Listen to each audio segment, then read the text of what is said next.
Part 2.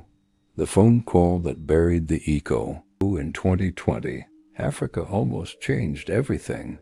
Someone made sure it did not. For decades, West African leaders had been talking about one thing: a single African currency.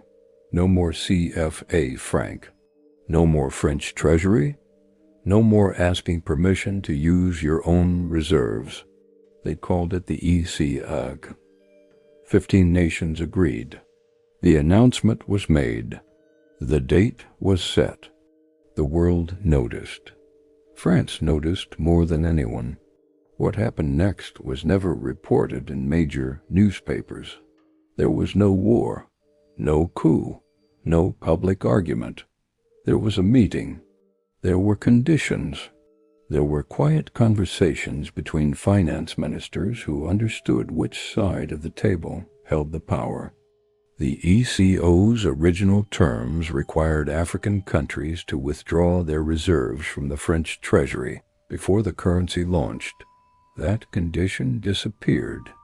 The requirement for a floating exchange rate, which would have given Africa real economic independence, was removed.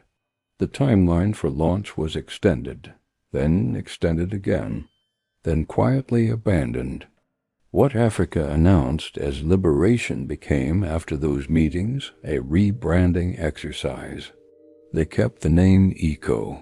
They kept French oversight. They kept the dependency dressed in new language and called it reform. 15 countries, $500 billion in resources. And the ECO became a press release. There's a pattern here. Every time Africa moves toward financial independence, something interrupts it. A coup, an assassination, a phone call. And the interruption always benefits the same country. Thomas Sankara drew this map in 1987. He named every road on it. He told Africa exactly where this path leads. They shot him 37 days after his most important speech. Comment Sankara if you already know what happened next.